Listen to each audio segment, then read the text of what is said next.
I feel like the Browns, they might not be the Niners with Debo and Kittle and Ayuk and CMC, but they've put together a team on the offensive side of the ball. I think that if they get high quarterback play, can be up there with some of the best teams in the league in terms of efficiency and production. That being said, with all the help that we've given Kevin with forming an offense, going out and getting a guy like Judy, what are your expectations from a healthy Deshaun Watson in 2024? I feel like we've given him what he needs. He's got guys that he should be able to elevate. He's got offensive coaches who should be able to scheme for him. What are your expectations for him? He's got to be good. He's got to be really good. I mean, like that player, the thing the Browns are trying to figure out is how do we bring that player back, the 2020 version, right? Or even the one before that, right? Mm-hmm. Like Deshaun has been on his own human being path. Whatever you think of that situation is not something that I'm here to comment on or care about.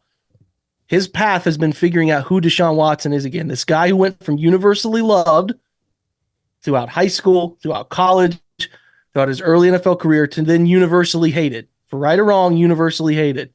And that's hard. Listen, to any athlete who goes from being loved to hated, it's mentally a challenge for him. I think Deshaun, the quarterback, is more than capable. It's whether Deshaun, the person, is in the right place mentally. He's comfortable in Cleveland. He believes in the changes they made to this staff that tell us, are we getting a top 15 quarterback or a top 7 type of quarterback, right? Because confident Deshaun Watson, shooting arrows, having fun, that's a dangerous player. We haven't seen that here, guys. We have not seen that confident version of him. And the Browns are spending all of their assets, both leadership-wise and roster-wise, to get that guy out on the field again, right? Deshaun has to do his part. He has to protect himself. He has to make smarter choices on the football field with the football at times. I expect him to be a 25-10 quarterback. You know, they're running it fairly well, but a 25 touchdown, 10 interception type, top 10, top 12 guy this year. And then he continues to build on it. Like the ceiling for me, guys, is he's a top 7 quarterback. The basement has to be top 15. He's got to play 6 to 17. How many games to play? 17 games. He's got to be healthy. He's got to make the right choices to protect his health. Don't play recklessly anymore. You're not 24 years old out there, man. Like you're approaching 30. Protect your body. Live to play another down. And do what you have always done, which is deliver the football downfield to receivers that you process and find. Forget all the noise anymore. It's over. It's moved on. Everything's done. I know there's a lingering case out there. I understand that, but like the story is written on that stuff. The only story you can define now is what happens with the next 7 years, 8 years of your career. So stop worrying about that because it's over. You've become a new person here. So shape your football future. That's the thing he's got to do.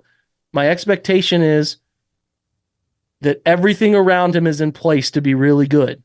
And I think that everybody, Cleveland fans, should be expecting him to be really good. If he shows up this year and it's sort of that passive version of him and he's running around and he's not believing what his eyes are seeing and he's taking, negative plays and he's careless with like a football because he doesn't want to take a sack and he flips it back. Like if he's doing that stuff again, we have to start to get concerned because the only version I've ever enjoyed of Deshaun Watson's tenure anywhere has been that dude who is very confident and he'll rip it into tight windows and he'll throw the football downfield and give his guys a chance, right? And he's comfortable handling the football and doing different things and 3rd and 6 running for 7 yards to get that first down, making things happen in the pocket, scrambling out of really tight. We saw glimpses, right? We saw the Baltimore game. We started to feel like it's still there.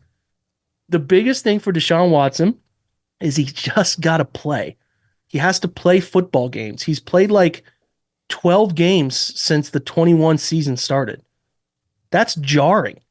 Like you have to play. Like no matter who you are, Peyton Manning, Andrew Luck, these guys who have missed huge portions of seasons, eventually the NFL, it's the game's moving quick again because you miss time. So he needs to play. Stay healthy, play. He'll be, like, to me, the guy is still in there. The Browns have done all they can to put the things around him he needs. It's up to him. Yeah. I'm expecting a guy who's a top 12 quarterback, right? That's what I think everybody should be expecting. Now, he puts 16, 17 strong games together. Next year, hey, buddy, let's reward this organization. Let's give him top 7 quarterback play here. Keep getting better into your 30s. That's got to be the goal here. So another year of like, he was okay, and we saw, like, that's not good enough anymore. You're year 3. It's your organization. They've done everything they can to surround you with money, with the pieces and the organization that you need. They've helped you rewrite your, personal career here. They've put faith in you. He needs to reward the fans, and he needs to reward the people paying him the money, right? So it's all there for Deshaun Watson. It's whether the person is mentally able to grasp it and take it and run with it. Yeah, I mean, we talked a ton during the season. There was just so many points in games where we said, again, just doesn't seem like he's totally, like you said, trusting what he's seeing on the field. He's not making the right reads, or you got a couple guys running wide open. It's like, why is he not throwing the ball to these guys? And some of that corrected itself as the season went on. And we use the Baltimore game all the time as the example, but I say to so many people that is the quarterback right there that gives you an opportunity to win any game against any opponent. That version of Deshaun Watson in that Baltimore game. I mean, a rough first half, things weren't going our way, and it comes out in the second half and puts everything on his shoulders, and defense steps it up. He steps up his play, plays perfect, and we win the game. And that's something that not every quarterback's capable of doing.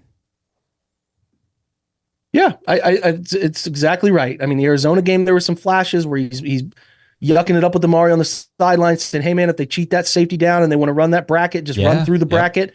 I'll loft it to you. Like, he has always been supremely confident that I'm the best player on the field. Track that wherever he's been.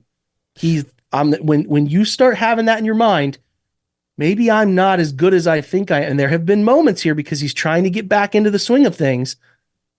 There have been moments he's not the same guy. So he has to practice, play, and get the confidence back. That's it. That's as simple as it is. Because when that's back, you don't struggle to process. You believe what you're seeing. It's cover 2. I got a seam beater up the middle on Tampa 2. I'm ripping this thing. I'm not worried about it.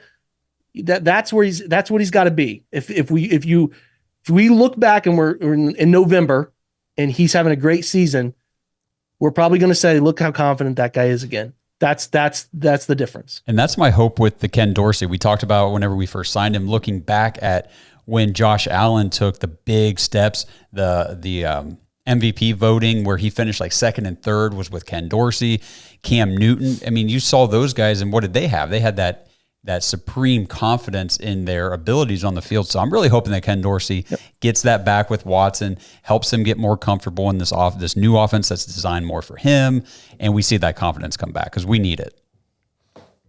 No, I think you hit the nail on the head again with everything. He just got to go play football, and the only way to get better at football and to be more confident is to play football. You can't do it, watching film or watching from the sidelines. You have to be in the game. You have to be playing. So, you can take practice reps. I didn't mean to cut you off. No, you're good. You're good. I'll just say you can take as many practice reps as you want, but I know I'm not getting touched. So whatever. Like, if I don't process it in time, I'm not getting sacked. You got to get on the field where the 300s across from you, the 250 speed burners off the edge are trying to rip your face mask off.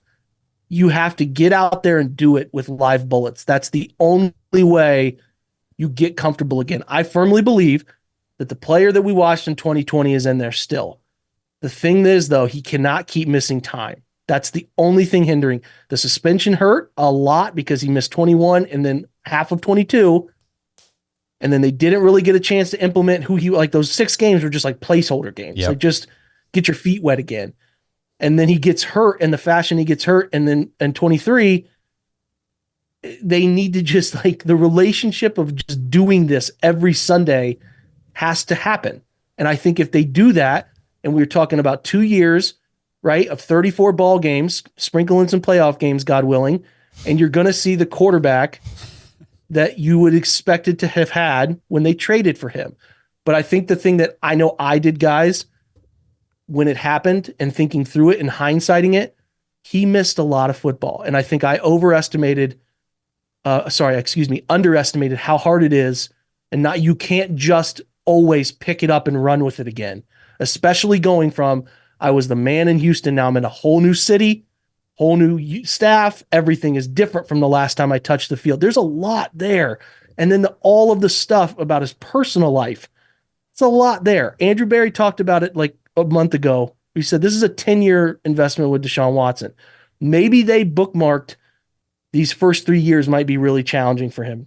Personal stuff. People don't like him the way they used to like him. New city, new environment. He's never lived in the North before. What does that do? How does he get comfortable there? And then a new structure, system, coaching staff. Like, to me, though, this is it. This is now, we're in year 3 with this. These next 3 or 4 years, you should be putting together some good football, and the Browns need it, right? And I think the fan base needs some consistency there too, and feeling like you know who you have showing up every Sunday, right? That's what they're doing. That's why they're chasing it, guys. You chase these quarterbacks that make you feel that euphoric state every Sunday that no matter what happens out here, we have a guy that can win. It could go any wonky way, but we have a guy that can get it done. That's why you give him the money they gave him, and hopefully we see that version again, because I can tell you, I haven't experienced it much. You guys, I'm covering the Browns. You guys are talking about, we're all in the same boat here. We haven't had it much, but when you got a guy that's dealing, it's a special feeling to watch and know that, like, doesn't matter. We can come back and get this done. It can happen. And that let's just hope that that's the experience that the folks that care about this team get for the next 3, 4, 5, 6 years, right? I know I need it. I can point at my dad and tell him he was wrong. No, it's just,